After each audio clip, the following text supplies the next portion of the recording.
This is the morning news with Brandon Crouch. Tyler Dodd. We will talk about the Civil War, and we also have a guest speaker on the phone. His name is Randy Cunningham. Randy, are you there? I'm here, Tyler and Brandon. Well, Randy, since you were going to tell us about the South and the Civil War, what were some disadvantages about the South? Some disadvantages about the South were that the South expanded on farming and hunting for food. When the men went away to fight, there was no one to do that. Well, Randy, since you talked about some disadvantages about the South, what about the transportation?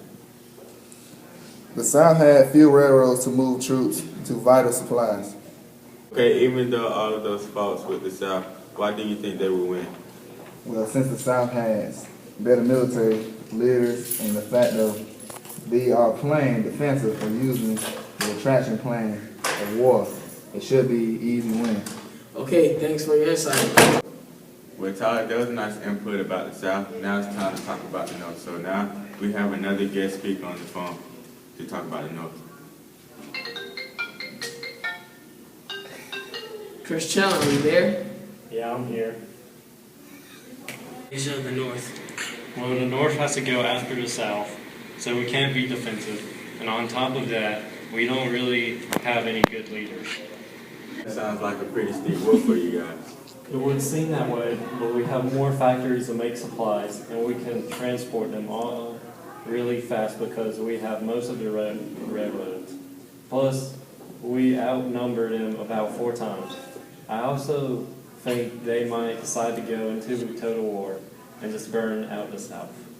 Thanks for your input, but as all this was going on, the North has won. We have yet again another man on the phone who was at all the major battles. Cole Kingston, are you all set up? Yeah, I'm still a little shocked at how everything played out. Okay, for the viewers, we will start from the beginning. Tell us about the Battle of Fort Sumter. General Beauregard, in command of the Confederate forces, opened fire on a Union garrison holding Fort Sumter. Major Robert Anderson surrendered the fort and was evacuated the next day. The Confederate won the first war. Amazingly enough, there was no casualties in the day they were fighting. Wow, things started out well for the Confederates. How about the battles of Bull Run? This was the first major land battle of the armies in Virginia. The Union won overall when they got to Washington. So the North and the South are tied at this point. Let's see the outcome of the next The Battle of Antietam was the bloodiest one-day battle in American history, with 23,000 soldiers were killed, wounded, or missing. It even ended in a draw, but the Confederate retreated, which gave Lincoln the victory he desired before issuing the Emancipation Proclamation. I bet they would go into the history books. What happened in Vicksburg?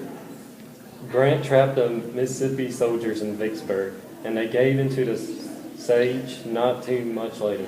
This victory for the Union split the Confederate in half and almost made Grant the general-in-chief of the Union armies. That sounds like a huge deal. Give us a rundown of Gettysburg. The Battle of Gettysburg was a turning point in the Civil War. The Union victory that ended General Robert E. Lee's second and most ambitious invasion of the North. Gettysburg was the war's bloodiest battle with 51,000 casualties. The battle made Lincoln his famous speech at Gettysburg Address. At this point, the Union is just dominating the South. What happened in Atlanta? The Battle of Atlanta was fought just southeast of Atlanta, Georgia. Sherman was leading his Union forces to destroy the South's railroads and supplies. After the Confederate evacuated, Sherman burned most of the buildings in the city, military or not. After he did this, he began his Sherman's march to the sea. So right now the Union has just destroyed the South. Can you give us a rundown of what happened today? Well, yesterday, Lee was getting cut off every way he went, so he started to go down to the west, heading for the South Side Railroad at an approximate station where food supplies awaited. The Confederates were cut off once again, and he nearly surrounded by Union troops near the small village of Appomattox Courthouse. Despite a final desperation attempt to escape, Lee's army was trapped. General Lee surrendered his remaining troops to General Grant at the McLean House on the afternoon of April 9th. So overall, the North won, even though they didn't start out with good leaders, and they in the war on the offensive. And that concludes the morning news on the American Watch. See you next time.